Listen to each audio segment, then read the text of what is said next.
This is Jason Belzer for Athletic Director U. I'm joined today by Greg Byrne, the Director of Athletics at the University of Alabama, Josh Whitman, Director of Athletics at the University of Illinois.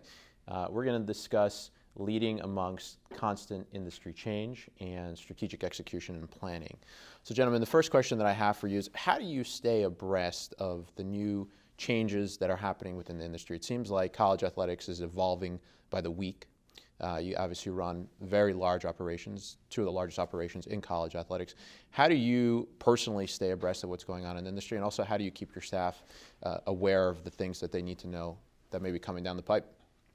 It's interesting, when I talk to students about getting into the industry, I always encourage them to really become students of the industry, and that you have to be able to have a fluency in a knowledge of what's going on, the tectonic plates that are moving. And so I think that same general principle applies to us. Although we're in these positions now, it doesn't mean that we stop learning, stop educating ourselves about what's happening. And so I read a lot. I read a lot of different clip services in the morning. I stay up with all the different things that I'm hearing and try and talk to people around the industry. It's just one of those things where there's unbelievable information out there, and part of our jobs is to stay abreast of that and be sure that we're not just digesting it, but thinking critically about it and giving it some consideration for how it's ultimately going to impact our organizations. Reading is key, as Josh just talked about. Obviously put the plug in for D1 ticker. That's something when I'm in town, I try to do the same thing every morning. I usually get to the office, depending on what time I got to bed, between 6 and 6:30, and spend about 45 minutes to an hour reading, and then try to get a workout in before the day starts. And part of that is reading of what's going on around the country. I think on top of that, you got to make sure you're regularly communicating with the leadership on campus, different things that are taking place in the college environment, you have to have I think one of the keys for as well is to have a good network of peers that you can talk to almost on a daily basis when it's needed, that you can hear the things they're going through, you can talk to them about the issues that you're facing, get advice, and then surrounding yourself as well with people who are going to be on top of things, whether it's from compliance and academic, student conduct. Obviously, don't forget, we're here for the athletic side of it too, but coaching, what's going on there, facilities, student athlete welfare, all the issues that we're involved with, and a network, reading, and ability to effectively communicate and hear what's going on out there, and as Josh talked about, critically thinking about it too. Sure. So what are some of the challenges that a large institution, a large athletics program like Alabama or Illinois faces in terms of strategically planning and planning 5, 10, 15 years into the future? The larger an operation gets, just like a ship, you can't just stop on a dime and you can't turn it around and go a different direction. It takes a long time to get that ship to move in the way that you want it to. How do you make sure that you are essentially strategically aligned to pivot with an industry that's changing very quickly? What are some of the things that you do on a day-to-day, weekly, monthly basis to make sure that your staff, your constituency is ready to move in a different direction if necessary? I think like any other type of industry or enterprise, you have to continue to evolve. If you don't, there's been plenty of examples where you will quickly fall behind in what you're doing. One of the things I've been careful from adding new administrative staff at Alabama. In fact, we've had some efficiencies we've created since I've been there, but we are hiring an assistant AD for strategic planning. Kyle Vasey is his name. He's only 26 years old, has his MBA, CPA.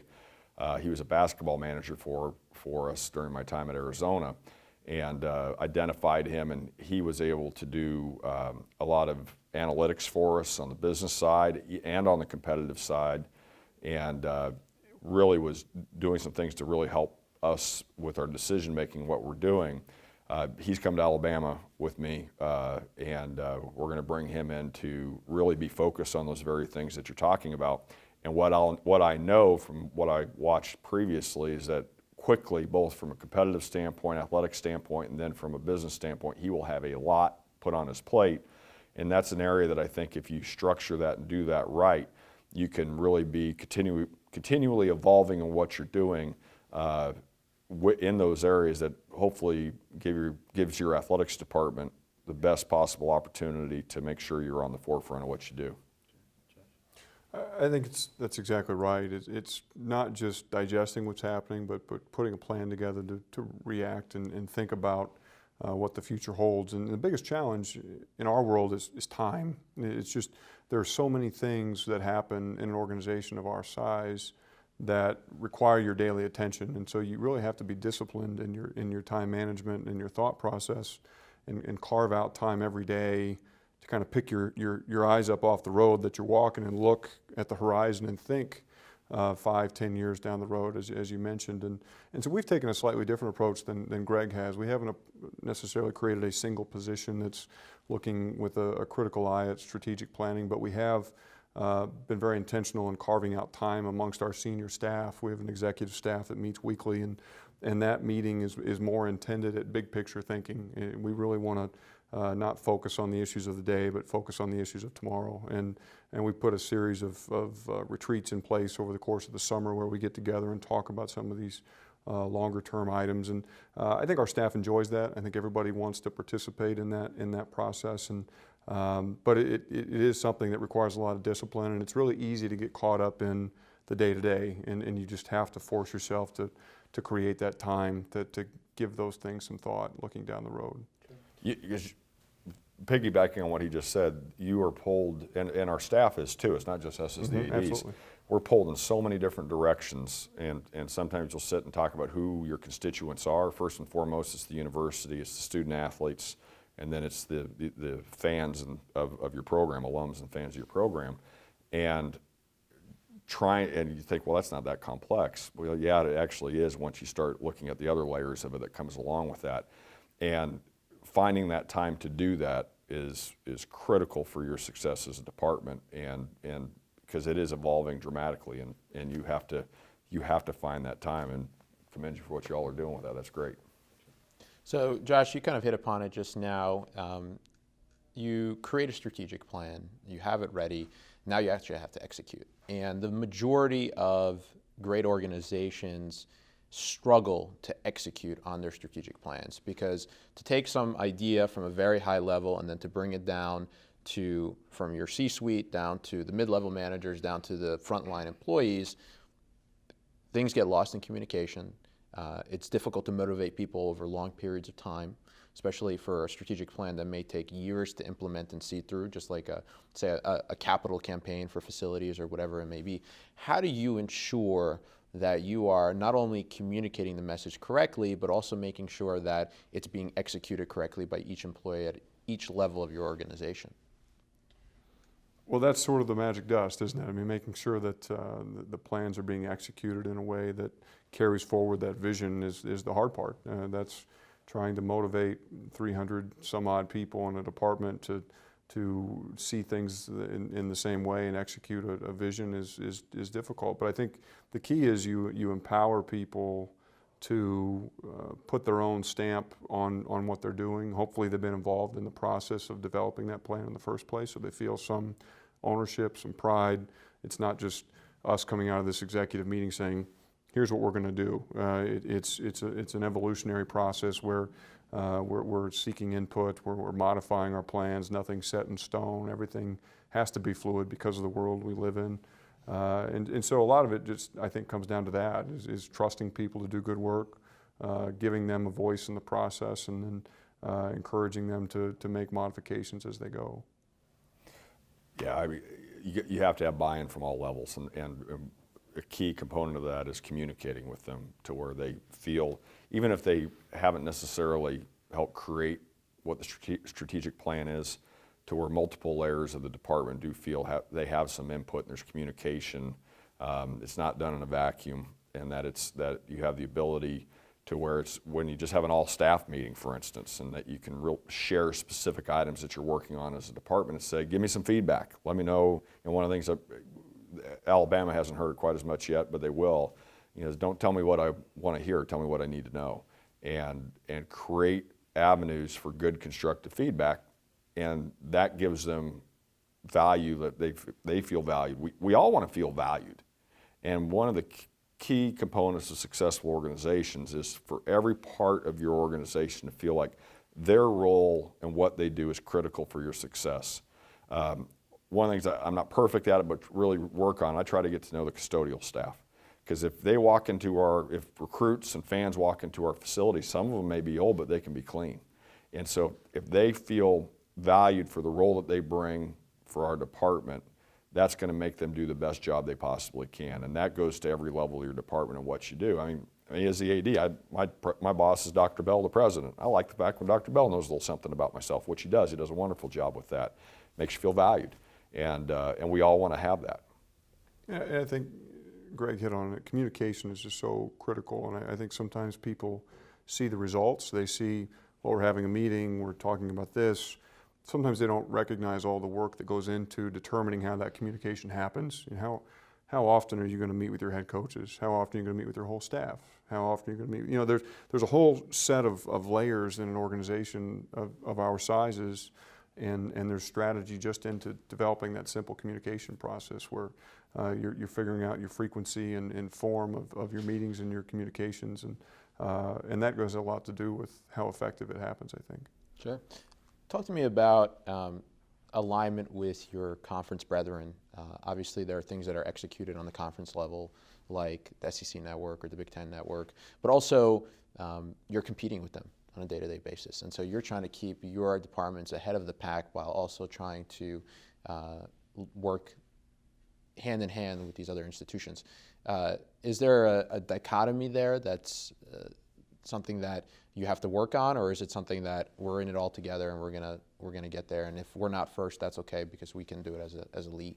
I think one of the greatest strengths of the Southeastern Conference is the collegiality amongst its schools.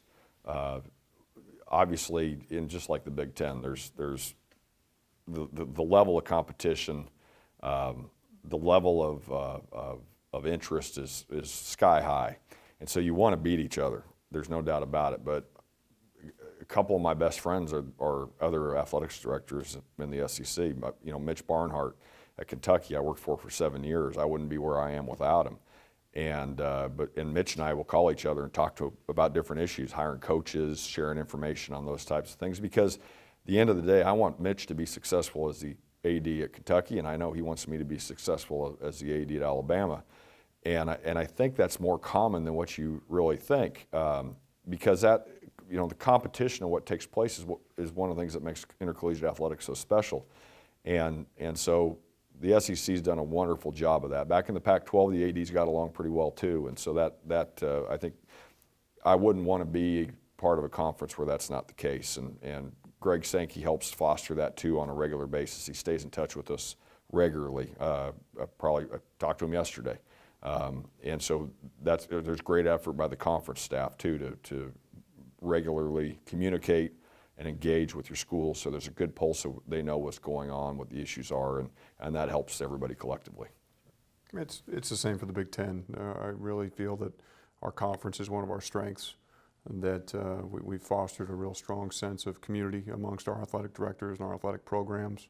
I think my arrival is a great example here. I am a pretty young guy, walking in the door with some of really the greats in our business, the Gene Smiths of the world, and to see them extend a hand and be there to help me through first 15 months or so. A lot of head coaching searches in our case. Like Greg said, you can pick up the phone, you can talk about candidates, get people's input on different decisions you might have to make. And I think everybody understands that at the end of the day, as Illinois gets better, as Ohio State gets better, as Northwestern gets better, the Big Ten gets better, and ultimately that's good for college athletics. And so I think those of us in these positions we're able to kind of keep that broader view, which I think is really important. Sure. Talk to me about the role that culture plays in strategic execution. Obviously, culture is an important part of an institution. A large operation, sometimes it's difficult to, you have to make decisions again rapidly and difficult decisions, and sometimes you have to potentially compromise culture, or some institutions choose to do that. How do you balance that when you're making strategic decisions? Culture for me is maybe our first and foremost priority. I tell people sometimes I'm the athletic director, but I'm also the chief culture officer. And I think that when I came on board a year and a half ago, not quite, that was my biggest task, was trying to revitalize the culture around Illinois athletics and get our people excited about what they do, to get them to walk around with a level of confidence and expectation of success, to help them not take for granted the opportunity that they have to be a part of the Fighting Illini athletic program. And that started with our student athletes, expanded to our staff. It includes our donors, our fans, our ticket holders. And really that tone is set from my office. And so it's a critically important piece. And I think it's really hard to make any gains in terms of your performance, whether it's athletically, academically, socially, without having that culture piece in place. Culture is critical. Sometimes I probably oversimplify things. It's worked well for me personally. I think it's worked hopefully well for the departments I've been a part of. Going back to what I said earlier, everybody wants to be valued in whatever role that they have. And for you as the AD to show genuine interest in different areas of the department, who they are personally, let them know that, hey, you know, it's not going to be 8 to 5 that you're here every day. We're going to go support our teams. We're going to go support our student athletes. It takes a special type of mentality and approach to foster an environment where that's encouraged and it's embraced. And without it being a threatening deal either, you want it to be where people say, you know, this is what we do at Alabama. We go support our student athletes, we go support our teams, and we engage with our fans, and we thank them for their support of the program. And I really truly believe a positive attitude, a positive approach with those things is contagious, just like a negative attitude about those things is contagious. And nobody's going to be perfect at it, but you're going to go out and give it your best effort to where you as the leader of the department, it's critical that you embrace those things. And one of the things I'll often say to some of the people on our staff, and you notice I don't say my staff, we all work together, but we talk about the ability that each of them have to make an impact on somebody else's life on a daily basis. And it's amazing when I get focused on me, myself, and I'm not a very good AD, I'm not a very good father, I'm not a very good husband, I'm not a very good friend. And when I try to get up every day and think about, okay, I'm going to take a little bit of time for myself in the morning, but I want to spend the day serving other people that are in my life. And if we can take that approach as a department and have much more of a servant approach, it's going to make the University of Alabama better, and to where people feel valued for their contribution and what they do, and you know, hopefully that's a culture that we can have be great success at Alabama over the years. So there's a great culture there already, and I'm going to hopefully come in and not screw it up too bad. You know, I tell people, I relate back to my football experience, and I say, you know, look, most football games are decided over the course of like 6 to 8 plays. As a player, though, you never know when the ball is snapped if that play is going to be one of those 6 to 8 that makes the difference in the outcome of the game.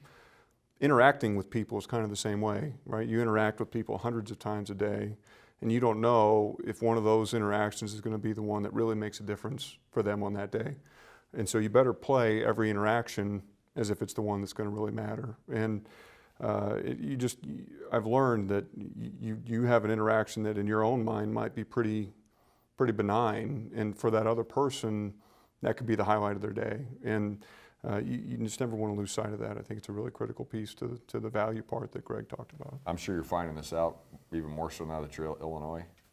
You're amazed how often you say one thing. That's why you got to always tell the truth, because, you know, as my mom reminded me when she caught me in a lie in 7th grade, that I'm not smart enough to remember my lies, and which was a great life lesson. But you'll just say one little thing to somebody, and they'll come up to you at NACTA, you know, 2 years later and say, I remember when you told me this. Like, I did, you know, and that's why it's so important that you make that effort to genuinely talk to people, look them in the eye, because you want the same thing back, and you do that externally, you do that internally. It goes a heck of a long way. Well, good advice, and on that note, thank you, gentlemen, for joining us today. Thanks for having us. Yeah. Enjoyed it. Josh, good to see you, Yeah, man. good seeing you. Yeah, you betcha. Thank you, guys.